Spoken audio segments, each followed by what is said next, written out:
Se liga aqui no LAC Concursos, a gente continua o nosso projeto magistério. E a gente continua a análise de novos temas nas aulas de história. Vamos falar agora sobre um tema que não é muito discutido nas salas de aula, uma revolta que é um pouco deixada de lado, um pouco esquecida por nós, professores de história. Estou falando da revolta do Quebra-Quilos, que aconteceu no ano de 1874, portanto, durante o segundo reinado, e ocorreu no Nordeste brasileiro, principalmente na província da Paraíba. Essa revolta teve como causas principais a tentativa de modernização feita pelo Império, com a imposição de um novo sistema métrico que visava colocar o Brasil nos rumos do progresso. A adoção de um novo sistema métrico decimal no Brasil, que acabou provocando a revolta de grupos livres pobres contra o governo. Esses grupos protestavam não apenas contra a imposição desse novo sistema métrico decimal, mas também protestavam contra os novos impostos cobrados sobre as atividades comerciais. Nessa revolta, se digladiaram de um lado os populares e de outro as instituições governamentais.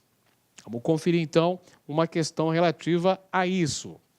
A história da ciência e tecnologia pode ser uma ferramenta importante para a mudança de tal situação ao apresentar a ciência não mais como um conjunto de resultados prontos, mas sim como um processo que envolve pessoas comuns, cientistas ou não, contextos concretos e controvérsias acirradas.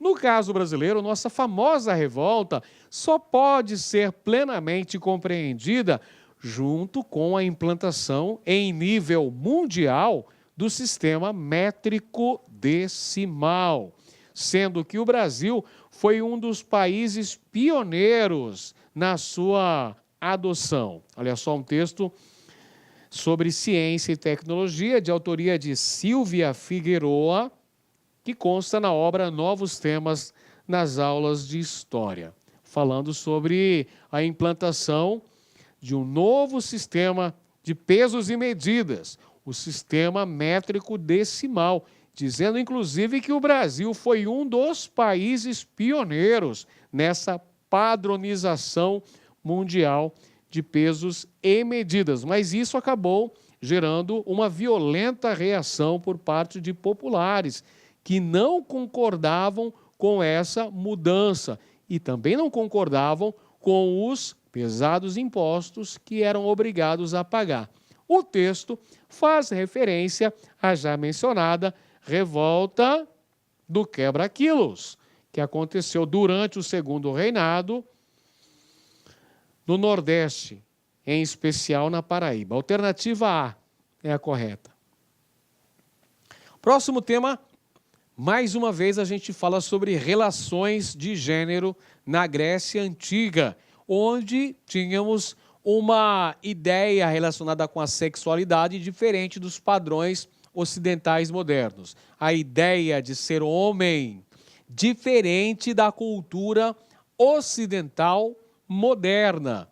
Na Grécia Antiga, tivemos a manifestação da homossexualidade masculina e também a discussão relativa às questões de gênero. Olha só como isso é abordado no livro Novos Temas nas Aulas de História. Na Antiguidade Clássica, por exemplo, a ideia de ser homem era, em alguns aspectos, bastante diferente do que na cultura ocidental moderna. As relações sexuais entre um homem adulto e um jovem, geralmente inferior na hierarquia social, eram frequentes e bem aceitas na civilização greco-romana.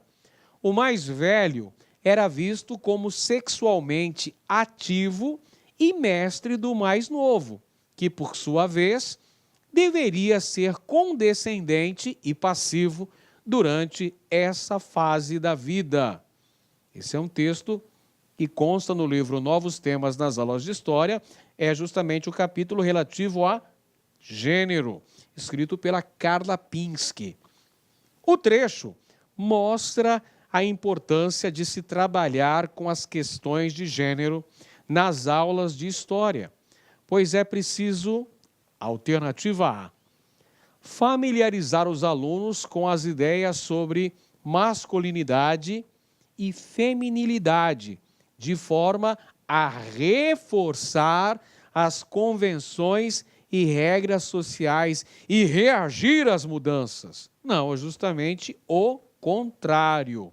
Alternativa B, mostrar aos alunos que a ideia de gênero deturpou o sentido mais correto do sexo biológico como definidor de identidades e papéis sociais. Alternativa C, resgatar a ideia de que ser homem e ser mulher são concepções atemporais que não se alteram ao longo do tempo, determinadas por características naturais. Muito pelo contrário, temos mudanças ao longo do tempo. Letra D, ensinar aos estudantes que existem as relações sexuais naturais que devem ser aceitas socialmente e as artificiais que devem ser questionadas, criticadas. Justamente o contrário, deve-se combater esse preconceito. E a alternativa E, capacitar os estudantes para perceber a historicidade e as transformações de concepções, mentalidades, práticas e formas de relações sexuais. Esse é o objetivo do estudo relacionado às questões de gênero. Próximo assunto para a gente falar agora, centralização política. Centralização política, o processo de formação dos estados nacionais modernos se deu durante a chamada Baixa Idade Média, período em que tivemos a debilitação do poder da nobreza feudal, ao mesmo tempo em que ocorria uma expansão do poder, a concentração do poder nas mãos do rei, que foi alcançada mediante a aliança estabelecida entre o rei e a burguesia, aquele contexto histórico de ascensão econômica da burguesia. E aí nós tivemos, entre outras coisas, a mercantilização da economia e a monetarização econômica, com a uniformidade de moedas, pesos, medidas e impostos. É o período que marca também o declínio do poder da Igreja Católica, momento em que ocorre a reforma protestante na Europa. Muito bem, vamos conferir uma questão sobre a formação dos Estados nacionais modernos. Desde o final da Idade Média, um processo histórico complexo logrou a eliminação de centenas de casas principescas que cederam lugar a algumas dezenas de estados. As trajetórias dos estados modernos europeus alimentaram impulsos homogeneizadores. É o texto História Regional, de Marcos Lobato Martins, contido na obra Novos Temas nas Salas de Aula de História. Acerca dos impulsos, o que seriam esses impulsos homogeneizadores dos estados modernos? O que seria homogeneizar? É uniformizar. O que foi uniformizado? Moeda, impostos, leis, pesos e medidas. Tudo isso para a consolidação dos Estados nacionais modernos na Europa.